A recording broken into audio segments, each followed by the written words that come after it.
recording because you feel it's an added safety. Okay.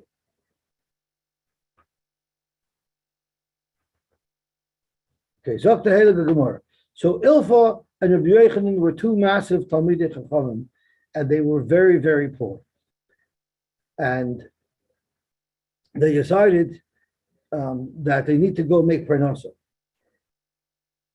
And they were sitting and talking, and Rabbi Yochanan heard two malachim talking and saying, let's throw this wall down on these people and crush them because they're giving up Chaye Olam Haba and being Isaac in Chaye Olam Hazeh.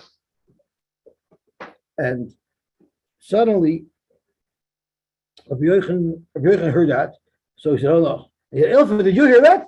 And Ilfa says, what are you talking about? I didn't hear a thing. You didn't hear that? No. So Rabbi Yochanan chapped, or the Malach also said, oh. So I didn't say the whole story. So the Malach said, let's throw down the wall on these people because they're giving up Chaya Olam Haba for Chaya Olam Hazeh. So the other Malach says, we can't do that because one of these two is going to be a Rosh Hashiva. And he's going to be a Marvin Sawyer. So we can't kill him. Then Rabbi Yochanan said, Ilfa, did you hear that? And they said, no, didn't hear a thing.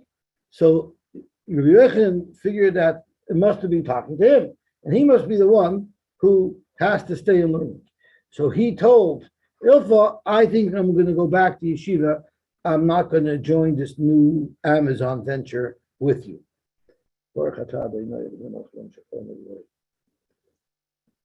Thank you, Mother. So Ilfa went into business, but remained a massive Talmid Chacham, and Rabbi Yochanan became a Rosh Hashiva. And Ilfa was like a little offended that they looked at him like he's a second-class citizen. So he wanted to show everybody, well, you think just because I make a parnasa, I can't be a Talmid Chacham? I still learn, and I still live in learning, and I'm still a massive Talmid Chacham. And what did he do? Ilfa, I'm sorry? Of course. Ilfa tala nafshei biskayit mechusa. The mast of a ship that holds up the sail, he went all the way up there. I think some people call that the crow's nest. That's the top of the ship. He climbed up there and he said, Amar, he said, Ika the Asi, the Amarli Milsa, the Veyarpchiv Rabboishia. Now we know that the Mishnayos were crystallized and put into a format by Rebbe, and the Brises were formalized by Rabbi Rabboishia. That's why there's a famous saying that any brisa that wasn't edited by Rabbi Rabboishia is not reliable. So he said as follows: I'm such a massive Talmid Chacham that anybody can quote me any brisa anywhere, and I will be able to find where Rebbe himself alludes to it, teaches that same halacha in the shortened form in the Mishnah. Because we know the Mishnah is in extreme short form. The brisa always elaborates. So you can find me any halacha in any brisa, and I'm going to show you a makar for that in the Mishnah of Rebbe. So if you could find anything from the very B'chir Rabboishia below, Peshitna lo mimas nizin, nefila me'eskaria, I'll jump off this crow's nest, vitavana, and I'm going to drown. So there's a whole bunch of interesting things to speak out of here. First of all, why did he go on a ship? Why didn't he climb up to a tall building? What's up if he did it over there? So I heard Marana spoke out, somebody who said he was trying to show Hoysa Kaniya Soicher. A ship represents commerce. So he said, I'm going to show that even when I'm at the pinnacle of commerce, I'm still at the pinnacle of Torah. It's not a stira. And the other unfortunate say, you're not allowed to commit suicide. So when I heard that kasha, I thought, well, what's the kasha? He knew he didn't know the answer. But the unfortunate say he knew how to swim. You shouldn't attempt to. I thought you said he's going to drown. It says the Gemara says v'tavana. I guess I might drown, but he wouldn't have been able to put himself into a situation where he could kill himself. Very impossible. I hear. So Asa Husabu, who came? Eliyahu Hanavi. I guess nobody wanted to try him out. So Eliyahu Hanavi came, because it's always brought down that Eliyahu Hanavi is a Husaba. I feel very bad because the Chachmas Adam is the Chayi Adam, right? The Chayi Adam is a sefer that he wrote on Ur Chaim, and the Chachmas Adam is the same person who wrote a sefer on Yeridea. I forgot what his name was, but Rav Dante, that's right. And he was a Talmud of the Gra, I think. And And he writes in his Aktama, I heard someone reading the Aktama, but I was looking to find the Aktama inside where he says this, and I was unable to find it. So he writes, you might ask, what is a businessman like me who's been traveling to Leipzig, which is the main show that retailers would go to buy wholesale goods for the last 15 years, what business do I have writing a sefer on Yeridea? So he writes, I want you to know that don't think that I was Oisik and Panasa to become rich because my grandfather had a dream where his grandmother came into a dream and told him for the next 6 generations, everybody in your family is not going to be poor. We have a Kabbalah in our family. I just have to be my finance, my family. I'm not getting rich off it, and everyone could see you coming to my store. In between customers, I'm learning every spare second, and these are my chadushim. So I feel that I should share them. So he writes that just because somebody is being oisik in parnasa, it doesn't mean in any way that a person cannot be a gadol Torah. And he said, I have to work. I have to work very hard, and I'm just eking out a parnasa. But at the end of the day, I'm also spending my days learning.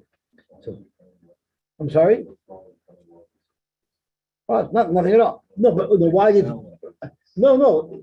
He's just saying is don't think I'm working to become wealthy because I know I'm not going to be wealthy anyway. So I could have taken a job in chinuch because I'm not going to be wealthy anyway. So I think that's what he meant to say. So don't think that I'm working because I plan to make a fortune. I know I won't anyway. I'm just doing it because I have to be my parents. Zok to Gemara. So this is what he said. Also, Husaba Tanala, he quoted the following price. So remember, we were discussing the machlokes between Reb Meir and Reb Yosy. And yesterday, we pinpointed the Nakudas of machlokes. And that is, Reb Meir said that an asua, Reb Meir says an arusa a gedola. Reb Meir says an arusa a gedola who says, give me the money and don't take it. Reb Meir, give me the money, don't buy a property with it. Reb Meir there says, mitzvah l'kayim is divrei hameis. The Meir said, buy property. Rabbi Yosy said that on arusa gedola, you'll give her the cash. So the machlokes between Meir and Rabbi Yosy, pashtus is whether or not you say mitzvah l'kayim divrei hameis. So now he said as follows: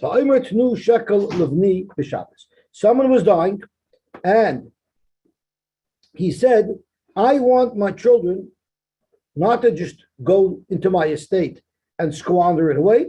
I want them to be given 1 shekel per week. I want my son to be given 1 shekel per week, and he'll have to make do. The problem is, the cost of living was a seller per week. So he is giving his child access to money that will only meet half of his needs. The law is noistum lam seller.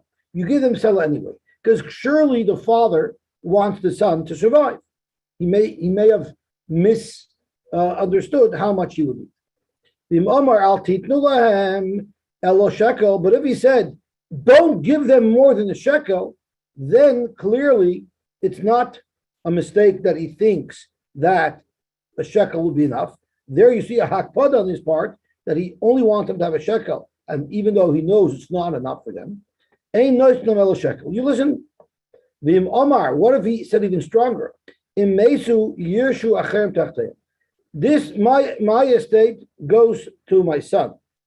I only want him to have a shekel per week.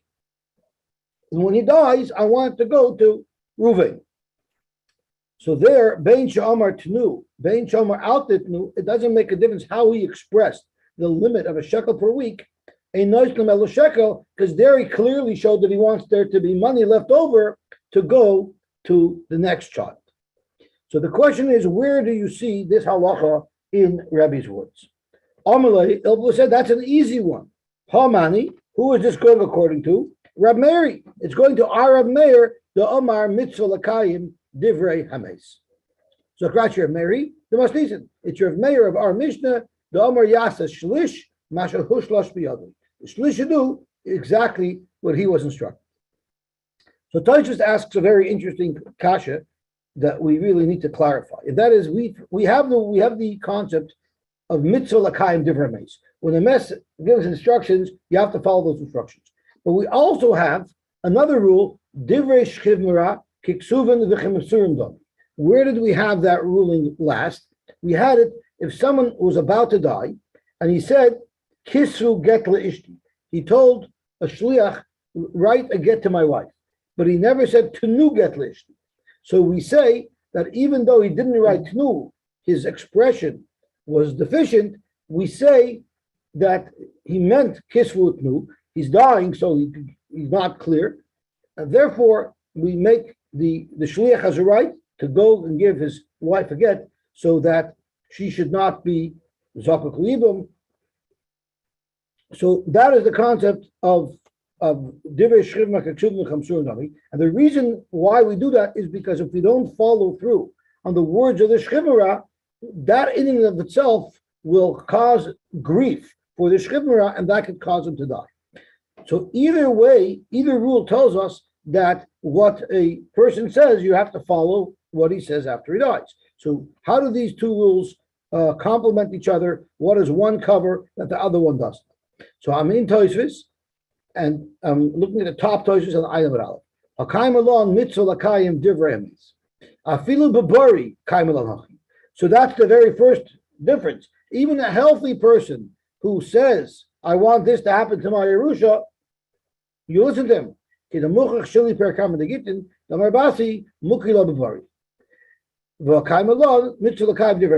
yesh makshim, there are those who ask, Kivan the mitzvah l'kaim divrei meis, since every meis, even if he's healthy, you have to listen to him.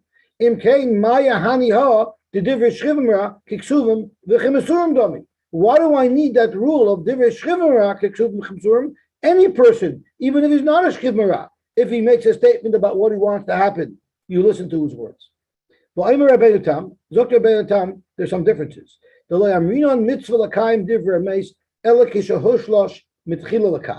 If he gave his money to a third party and said, you're executor, and this is what you should do, so in our Mishnah's case, you gave the money to a shlish and you told the shlish, buy my daughter a piece of property, that's when you say mitzvah l'kaim divrei meis. But if I just said, I want someone to buy my daughter a property, that wouldn't work. It's only when I've already taken the funds, given it to somebody, given them instructions, that's where you say mitzvah l'kaim divrei meis. If he was a shchivmera, then you would do it even if it wasn't given over to the shlish. Inami, or there could be another teretz, dafka b'meis noisein b'chaye mikabel. It only works by the shlish when the mace is giving it over in the life of the makabel.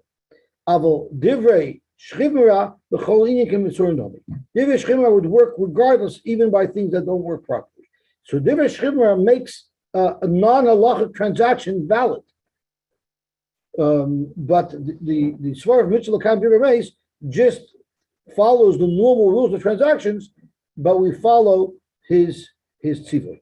So that's what Tosfos says, why we still need both rules. Back into the Gemara, the second line from the top.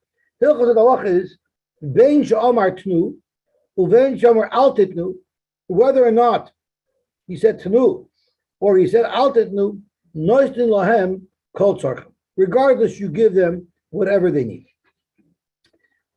How could you say that? Akayim Allah nalacha gab meir the amar mitzvah l'kayim divrei meis. Zok Gemara hanamili b'mili achrenaisa. That's only by other things you would say mitzvah l'kayim divrei meis. Avabaha meinach nichalei. For sure, he wants his children to have parnasa. There's no question he doesn't want to starve his children. So why did he say only give them a shekel? He just wanted them not to be lazy. He wanted them to try to do something for themselves. And the Rashi says, Liz Ruzinu, second line from the top, they should work a little bit. They shouldn't sit there and rely on them getting it. If they feel that they might not be getting what they'll need, it'll prompt them to make their own arrangements. And they shouldn't just be, so they shouldn't be hungry, right? Because if he's sort of telling them, I'm sorry? He wanted to see it. It's not a steer. He wanted them to make Parnosa. Okay. Was Zin Hudas. Zok the Gemara. Now we learned. Now Rashi does speak out. This is only if he said Al Titin lo Yosy Mishekel. The Gemara here is paskening. We still want him to have the full seller.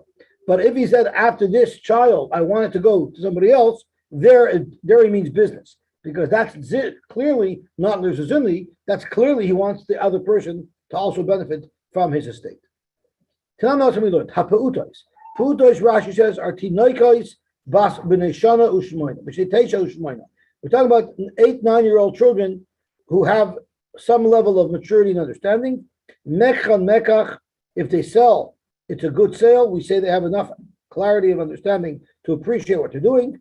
Memchor and Memkar b'metaltlin. That's only b'metaltlin. Rashi says, they have to be full adults to be able to sell property. This that they could do their own sales is only if there was no apotropos, that means the father didn't appoint somebody to be in charge. What if there is an apotropos? The father set somebody to be on top of their estate. Well, then, because the father has the apotropos being in charge. Mimai, where do you see this in the Mishnah? At the end of our Mishnah, Ein Maisa Ketana Klum. We had the Medav B'Gdoila Al B'Ktana Ein Maisa Ketana Klum, which Gemara attributed to Reb Meir. Reb Meir said those words, Ein Maisa Ketana Klum. Vidilma, maybe that's not because there's an apotropos. Maybe that's because I actually gave the money over to a third party and I specifically made him in charge. But if it was just an apotropos without specific instructions, as Rashi says, he's only supposed to do what the Yisraelim want. So maybe if the Yisraelim sell, clearly that's what they want. So maybe even though there's an apotropos, a child can sell matatum. Zok to Gemara in Kain Lisni Aval Bektana Yasha Shlish. It says in the Mishnah, Aval Bektana Yasha Shlish. That's what it should have said.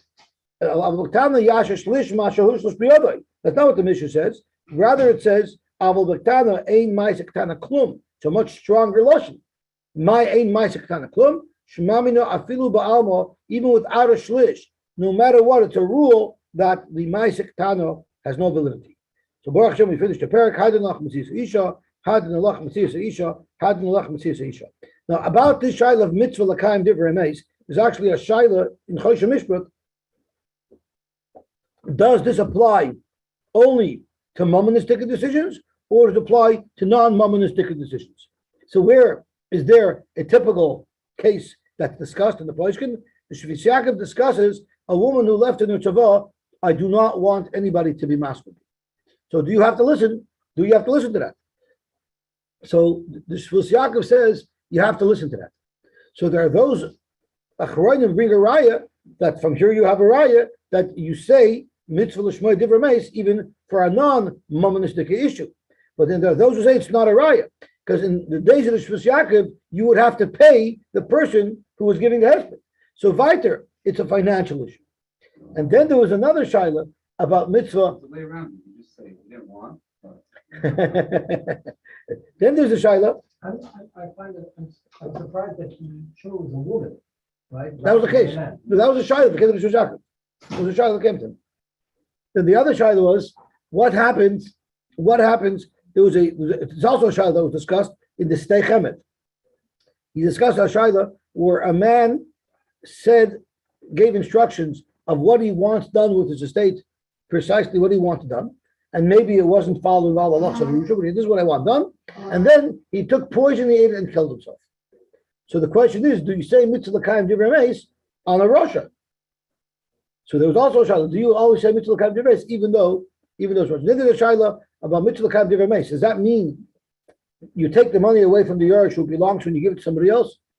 Or does it mean that, no, it's who's like a momonistic zach? That my words, the words of the mace, actually makes the money belong to that other person. So there's a lot of shilas around this. That's what happened. That was a story. It was a story that happened. So that was a shilah. Could be he was a Russian for another reason. Yeah, but the kid said he's a Russian because he didn't leave us the money. No, he's a Russian. He didn't leave us all the money. He gave it away. That's enough. The famous story where they came to a motion where a person wants to, where some condition wants to know if they have to be in the time to give their mace or against the halacha. That's another story. Or Moshe for sure not, right? Oh, Moshe said no, and the case was what did he want? This fellow wanted to be buried upside down. Remember that? Face down? I heard a story, but I don't remember. He wanted to be Oh, right. buried And it turned out because he told the government that they're going to bury me upside down. Right. That was a Moshe? upside Oh, down. wow. Kizok the Gemara. Hamader es ishtoi milehenes loy.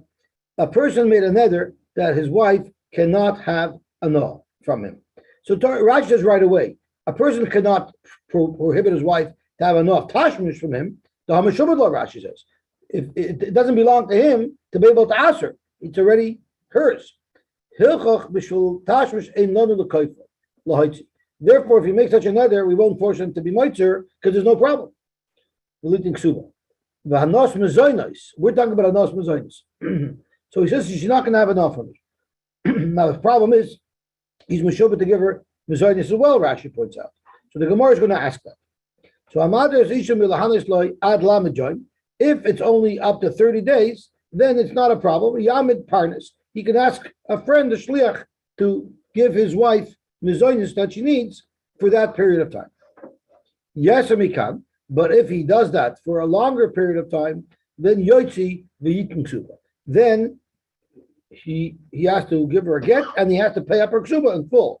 Now Yosy v'yitin ksuba, there's a big tosfos on it. There's a shaila. Does it mean you tell him he has to do that, or even try to coerce him to give her a ksuba?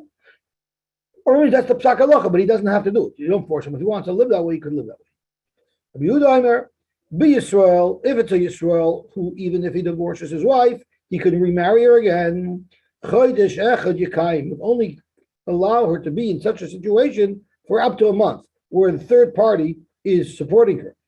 Ushnaim yotzi, but if it goes to a second month, then you force him to give a get.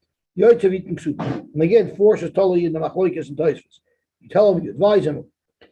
The kohen, but if it's a kohen who, if he divorces his wife, it's permanent because he cannot take her back, then we give him an extra month. Shnayim yekayim, we let them stay in this situation for 2 months. Ushloisha yotzi v'yitin ksuba.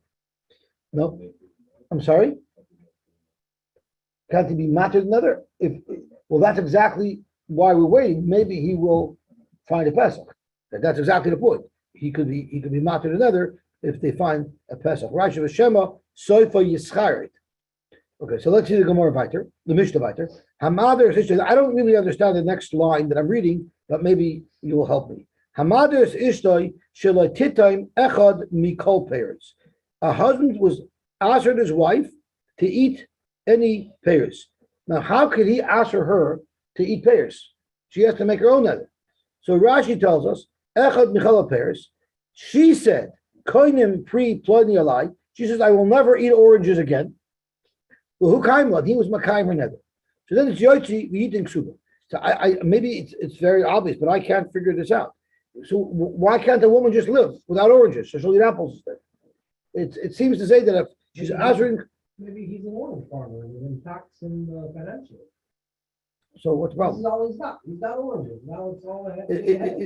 The Gemara doesn't make that okimta. The Gemara assumes that this, as it is a reason to be Yosy v'yitin ksuba. So I'm not sure. It seems like it's a very simple question that should be obvious, but I don't have the answer. So if anybody has the answer, please share it with me.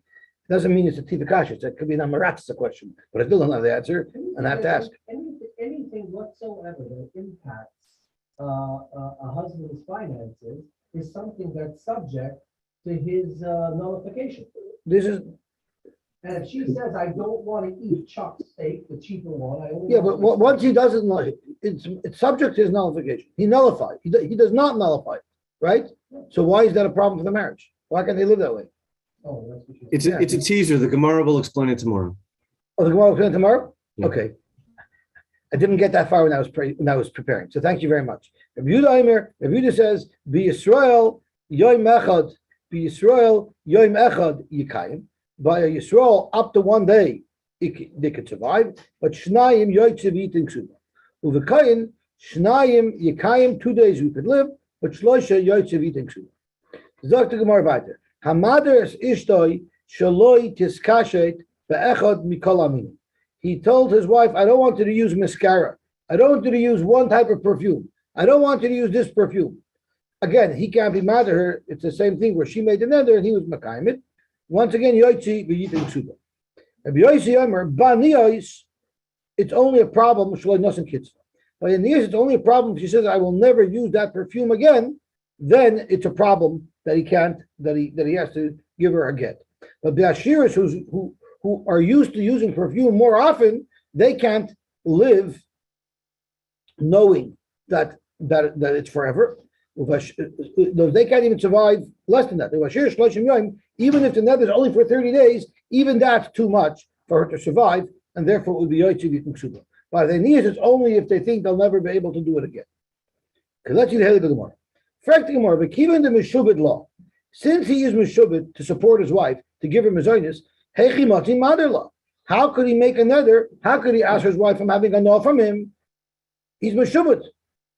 Kol Kavinei, the Mapka law, the Shibudei. Is he able to just remove his financial obligation to her? But now we learn, if he said anything that I produce, you're not going to have, he doesn't have to be mafir it. So this is a woman who says, I'm not giving you my ma'asidai. He doesn't have to be mafir it. You know why he doesn't have to be mafir it? Because her nether never ever had any validity. Because her ma'asidai aren't hers to answer upon him. Almo, you see, even the Mishabdalai, since her ma'asidai are meshubit for her to give to her husband, lav kol kamina, the mafkala l'shabude. She doesn't have the koyach to be able to break that shibud. Hakanami here, where it's his obligation towards her to give her mizainis, even the meshubit law, lav kol kaminei, the mafkala l'shabuda. He shouldn't either be able to. So you might ask me, so how can it be Yotze V'yitin Ksuba? He's giving her a fortune of money. Is that not called having an up? So the Meforshim explained, the Ksuba is already hers. It's already hers, it's already obliged to her. So that's not called having a no. Ella, how does it work? He has a right to say, I don't want to support you. I don't want to give you mezainis. Because you work and you'll live off what you produce. So therefore, since he could say that, that also gives him the koyach to be able to aser her from having a no from him. Because nasa ka'omer law, it says if he said, when he made a nether to aser her from having a no from him, it's as if he told her, and Rashi makes it very clear. He didn't say that. When he made the nether, even without speaking that out, obviously that's what he's trying to do. I will not be supporting you anymore. If you hold like what we're about to quote, in the name of Rav Huna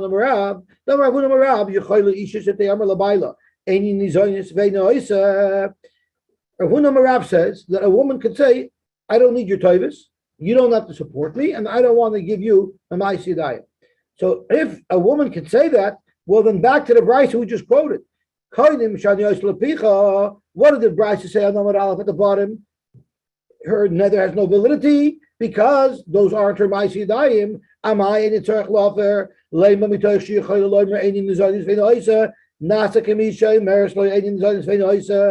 the same thing with her. That if she makes a nether to ask her husband to have a no from her ma'asidayim, it's as if she also said that I no longer want that deal.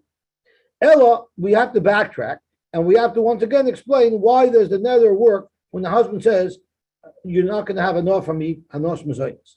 Ella loytaima nasa, don't say automatically when someone makes such a nether, it's as if he said that. Ella, we have to make a doichik, a nukimta. Our Mishnah is speaking in a specific case. So our Mishnah is nukimta. It's not any person who made a nether. A person who told his wife, I'm no longer supporting you, and then he made a nether, that nether works. Why does he have to set up somebody to support her in the meantime? He has already told her, I'm not going to be supporting you, and you'll just live off what you earn. So why does the Mishnah say even for 30 days he has to find someone to give her food? So it's if her ma'asidayim don't cover her expenses. That he's mechuyev to fill in, and therefore he needs to be ma'amad apartnus. Freit the Gemara. So once again, you're saying that he is obliged to support her with that deficit that she cannot earn on her own. So we're right back where we started from. If he has a financial obligation to backfill whatever she can't earn, so weiter he shouldn't be able to make a neder on something that he's meshubah to do. Amar Bashi, it's speaking in a case, all the big items, the most important items, that her salary is enough. So she could survive. But her salary doesn't cover the little things.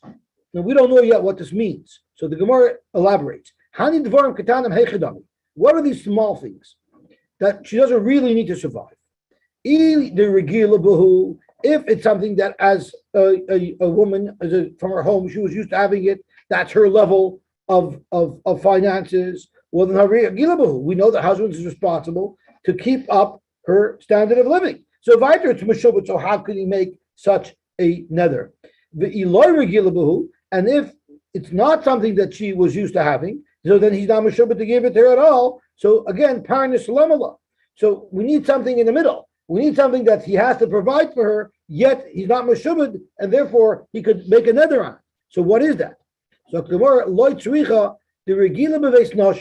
what happened was she was used to living a very high lifestyle, and she met this man who she fell in love with, and we know love conquers all. Love is blinding for a couple of weeks, and then reality sets in. So what happened was she met this guy, she loved him, and she was saying, "Listen, I'm living with him. I like him, and he can't afford to give it to me. I'll live with it." So the Amar Loi, she tells him, up until the point where I'm going to give me what I want, but I'm hopeful maybe one day you'll make it and I'll be able to restore my lifestyle. Galgilna bahada. I'll hang out with you. But hashtu dadarta, now that you're telling me you're never going to give me that stuff, all of a sudden that blinding love melted away. I'm not interested in you anymore. So that's why it's something that be'etem he wasn't mishabed himself for, but the moment he makes the nether, now he's mishabed to do it, and therefore he has to provide a partners. Frank Gemara, so Maishna ad lamajoin, what's up is this 30-day target? Maybe it should be 20 days, maybe it should be 50 days. What's up is 30 days. Zok Gemara ad lamajoin loy shami ba'inchi, v'loy zila ba'milsa. But more than 30 days, shami ba'inchi, people will hear about it, v'zila ba'milsa, and it's embarrassing to her. Let's see what Rashi says. So Rashi says, or maybe Rashi does not say. I thought Rashi says, but Rashi doesn't say. So if there's two pshatim that I heard. One pshat is if people hear that my husband doesn't want to support me, that's a shtickle embarrassing. It's embarrassing that people hear about that. So up to 30 days, people won't hear. So for 30 days, you can keep it hush hush, and it's not bad. But once 30 days go on, then the whole shul is talking about it. Then everyone's talking about it. Then the Gabi has to announce it in shul for 4 weeks, right? Then it's embarrassing. So that's why 30 days is the cut. Zok to Gemara. Iba Yisema. Oh, I'm sorry, I'm getting mixed up. So Ma'ashnad Lamajoy, Ad Lamajoy, no Shami Va'inchi, V'Zila B'Milsa, comma. Tvei, Shami Va'inchi, V'Zila B'Milsa. That's one teretz you would say. Iba Yisema, or we could say another teretz. So what was our original kasha? Our original kasha is if he's meshubed to give her mezainos, how could he make a nether asking her on the mezainos? And so the first teretz was it was speaking about that mezainos that he told her, I'm not going to support you, and he had to backfill. But the amount that he had to backfill wasn't for necessities; it was for extra that she was used to, and it only bothers her once he makes the nether. Right? That was the first teretz. Iba Yisema shehidira keshi arusa. He made the nether when she was in Arusa. When she's in Arusa, he's not yet mechuyev to give her mezainis. The chiv mezainis only kicks in when she becomes a nesua. So once it kicks in, the nesua won't undo it. In fact, the more Arusa mi isla mezaini, and Arusa doesn't get mezainis. So if she doesn't get mezainis, so what's the problem that for 30 days he should be fine? It's not relevant. So the more it's because it's shehagiyah zaman fleinis.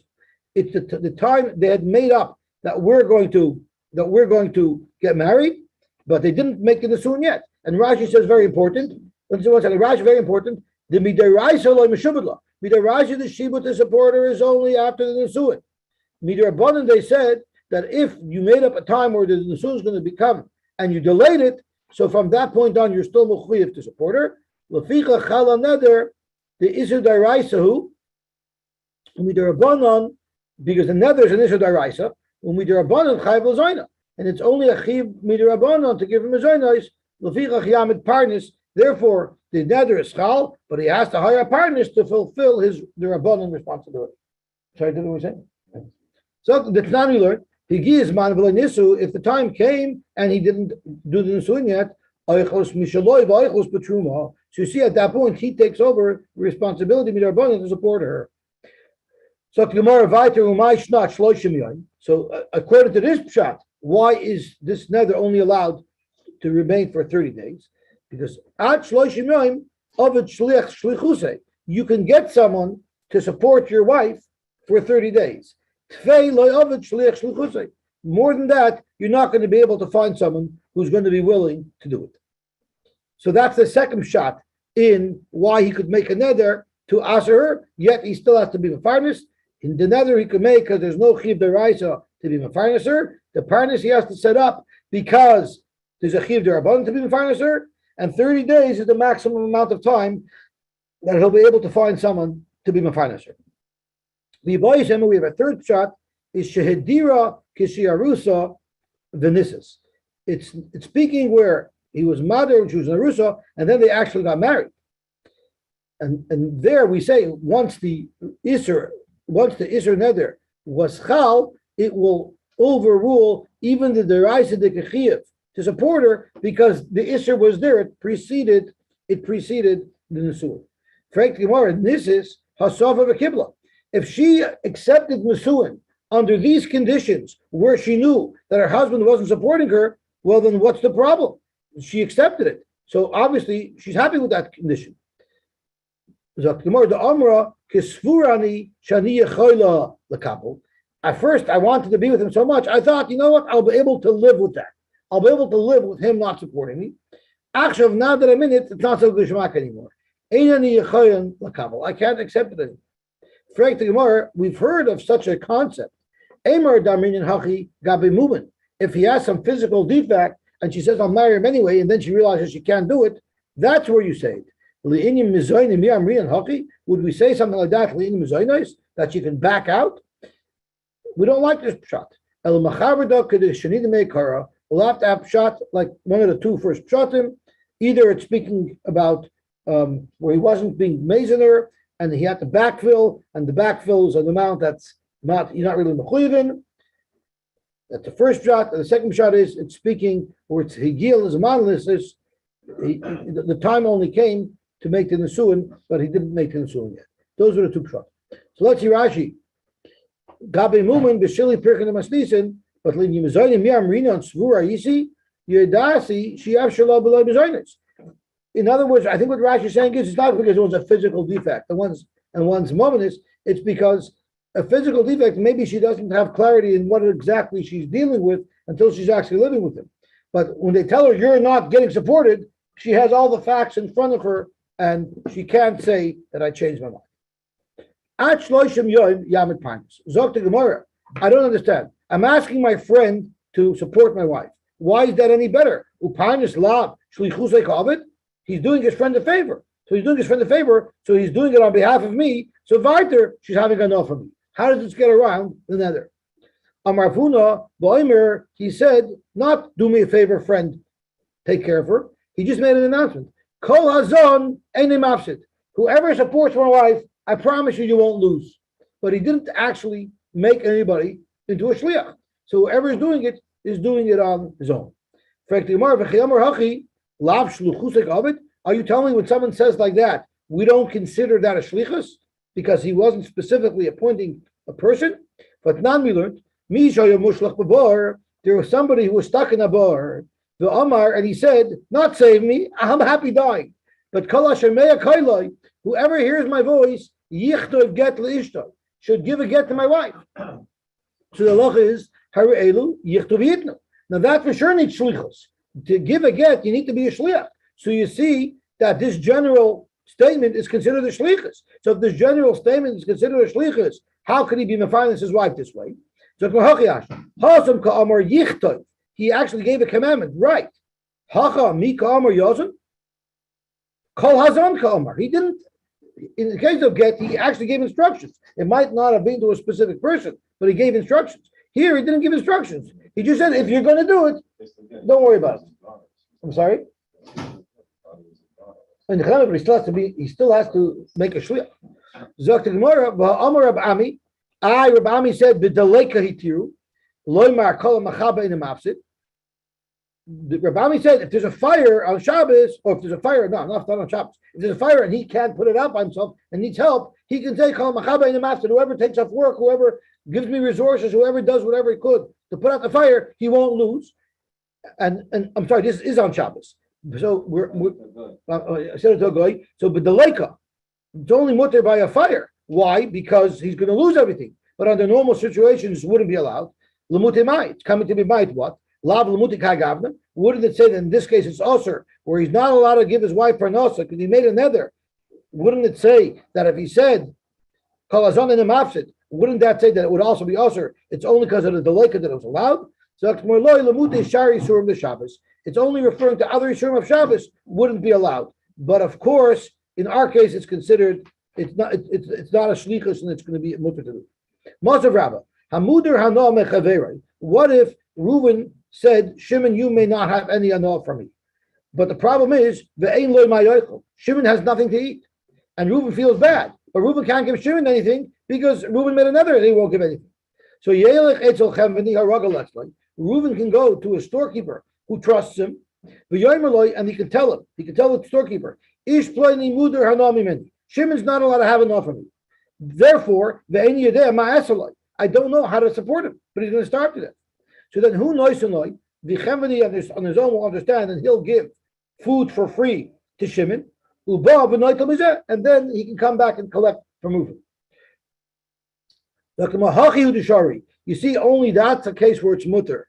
Aval kol hazon in a mafsid loy, but there it wouldn't be allowed because kol hazon in a mafsid is telling something, is saying someone is instructing somebody to go be mefarnes. That's too direct. The case of the Chemini was, I'm not even telling them to be mefarnes. I'm just saying I got a problem. I didn't instruct the Chemini to do anything. So you see, not instructing would be allowed, but kol hazon would be a problem because otherwise, all Reuven had to say was whoever is on Shimon won't lose. Vice versa, it doesn't work. So loy boy kol azon ein mafsid. The la'alma ka'amar, it's for sure not a problem for him to say kol azon because he's not even dealing with anyone specific. He's just speaking to the world. That for sure is mutter. Aval hai even the ragel etzlay the ka'azol ka'amarlei command the amarlei zil havlei at dummy. But in the case of the Chemini, where I'm not speaking to the public, I'm speaking to somebody directly, even though I'm not directly telling him to do the fairness, but everybody understands what I'm doing, so that's too direct. You might think that would be a problem. Kamash law. So in fact, in the case of another, I would also be allowed to say, Kol Azon, this fellow will not lose, because I'm speaking to the general public. The Chiddush is I could even give a specific, I could even speak to someone specifically, and it'll be okay. Okay, I guess we better stop here, and we'll be mamshech tomorrow over here. Shkoyach, Shkoyach, Shkoyach, Shkoyach,